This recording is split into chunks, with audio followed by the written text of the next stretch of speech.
Bien-aimés et dans le Seigneur, bonjour. Je voudrais vous inviter humblement à vous joindre à moi pour rendre gloire à l'Éternel et qui nous a rachetés et qui est toujours dans notre vie, qui nous permet de mener cette activité et d'être toujours avec vous. Et celle qui nous est issue aujourd'hui est la 291e, celle du 30e dimanche de l'année 2028. Le thème étant « Préparez-vous pour être toujours avec le Seigneur ». Les textes qui nous permettront de mieux rendre ce thème sont le psaume 90 et la lettre de Paul, apôtre aux Thessaloniciens, sa première lettre bien entendu, chapitre 4, du 13e au 18e verset. L'Esprit Saint, l'Esprit de Dieu est avec nous. Et je prie notre Seigneur Dieu Tout-Puissant de nous donner ce privilège de partage, ce privilège de compréhension de sa parole, afin que nous puissions tirer abondamment profit. Qu'il en soit ainsi dans le nom de Jésus-Christ. Amen. Bien-aimés, pour livrer l'assistance de cette activité, nous allons vous livrer d'abord l'explication et ensuite les commentaires et finir avec le cantique proposé pour mieux appréhender ce thème. Là, nous allons déjà dans l'explication et je m'en vais vous dire ce que nous pouvons retenir de ce thème. Préparez-vous pour être toujours avec le Seigneur. Bien-aimés dans le Seigneur, vous savez, pour être avec le Seigneur, il y aura indubitablement l'enlèvement. Et cet enlèvement peut être défini comme le moment où Christ revient chercher les chrétiens. Ceux-ci seront en un instant enlevés dans les airs et revêtiront un nouveau corps pour prendre la direction du ciel. Il s'agit d'un corps saint et parfait qui est propice à la gloire divine. Tous ceux qui auront suivi Christ seront pris. 1 Thessaloniciens chapitre 4 verset 16-17 nous dit: et les morts en Christ ressusciteront premièrement. Ensuite, nous les vivants qui serons restés, nous serons tous ensemble enlevés avec eux. Jésus vient donc pour ceux qui sont morts en Christ et pour ceux qui sont vivants en Christ. Qu'il soit clair pour tout le monde entier. Bien-aimés dans le Seigneur, cela implique fidélité dans le corps du Christ et nous avons le devoir de partager l'évangile avec tous les hommes et d'intercéder pour eux afin que nous soyons tous enlevés ensemble, car l'ignorance de l'apparition de notre Seigneur peut nous empêcher d'être prêts ou nous rendre victimes de tromperie.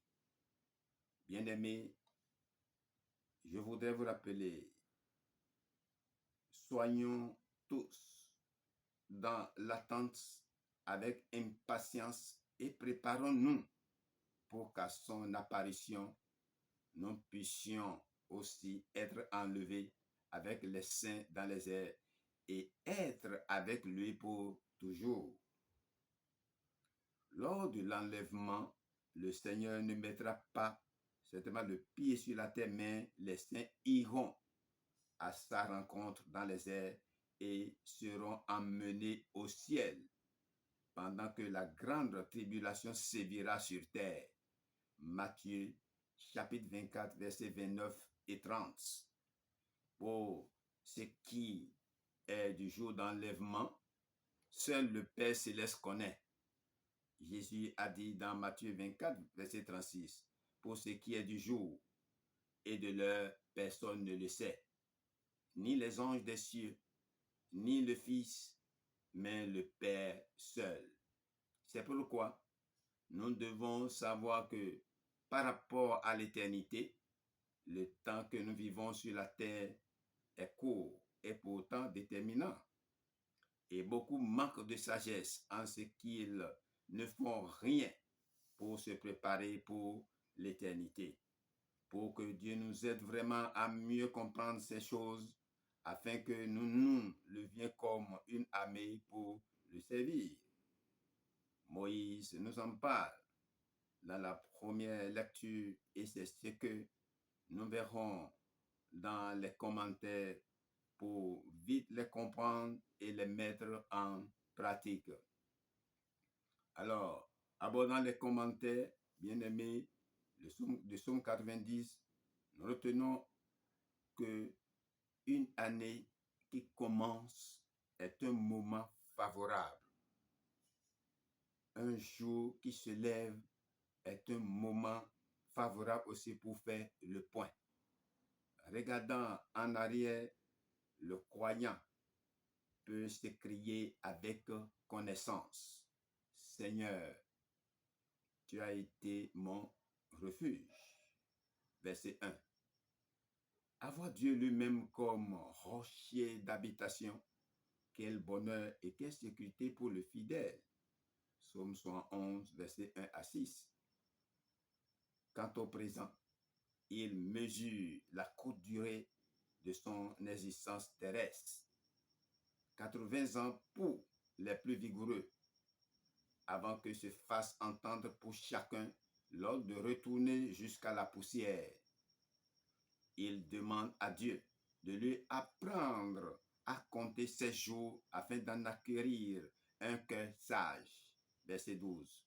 La sagesse, selon Éphésiens chapitre 5, versets 15 et 16, nous amènera à saisir l'occasion, à racheter le temps ou à le mettre à profit, d'après d'autres traductions. Voir aussi Colossiens chapitre 4, versets 5 et 6.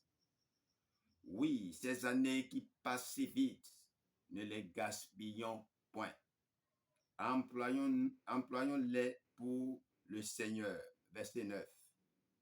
Et vous qui m'écoutez, qui n'êtes pas encore convertis, cette année de grâce, la dernière peut-être, vous renouvelle l'occasion d'accepter Jésus-Christ comme votre sauveur. Saisissez-la sans plus tarder. Cette prière de Moïse, homme de Dieu, sera dans la bouche de l'Israël repentant des derniers jours.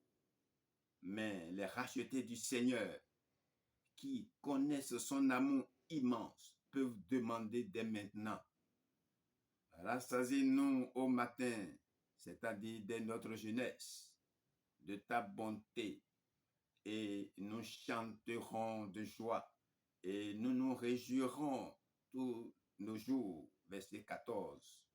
Que ce soit notre prière, bien-aimée. Et c'est avec cette prière importante que nous aborderons le deuxième texte qui est celui du 1er Thessaloniciens chapitre 4, verset 13 à 18. Et je m'en vais vous dire qu'il n'est pas nécessaire d'accomplir des œuvres extraordinaires pour servir le Dieu vivant et vrai.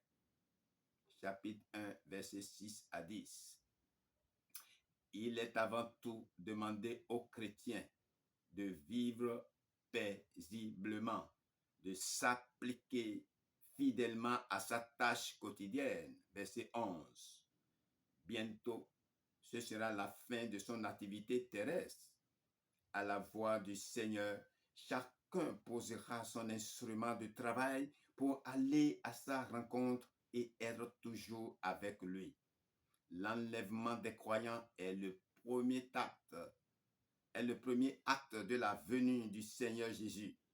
Le second étant son retour en gloire avec eux. Chapitre 3, versets 11 à 13.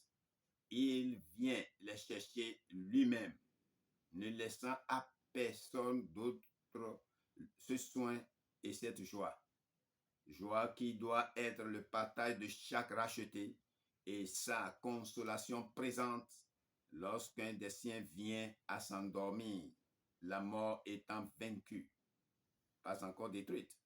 Les morts en Christ sont simplement endormis. Versets 13, 14 et 15. Ou Jean chapitre 11, versets 11 à 14. Ils se réveilleront comme Lazare, mais pour toujours, au cri de commandement du prince de la vie. Puis, dans un ordre parfait, et comme lui-même a quitté la terre, nous serons enlevés tous ensemble à sa rencontre en l'air. Philippiens chapitre 3, versets 20 à 21. Notre génération vivra-t-elle ce merveilleux événement?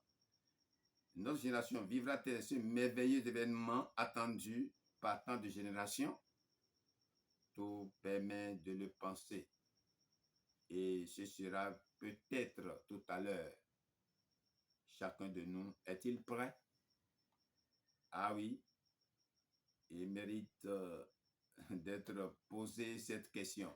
Et c'est ce qui nous fait choisir ce cantique numéro 190 de Yoruba qui dit « Quand Jésus revient rétribuer ses disciples, où seras-tu, bien-aimé ?» C'est avec ce cantique que je t'invite à mieux analyser ce qui vient d'être enseigné, ce qui vient d'être livré, pour que tu saches où est-ce que tu en es présentement, ta position par rapport à la venue du Seigneur, par rapport à cette vie éternelle qui t'attend pour toujours. Choisis ton chemin, bien-aimé.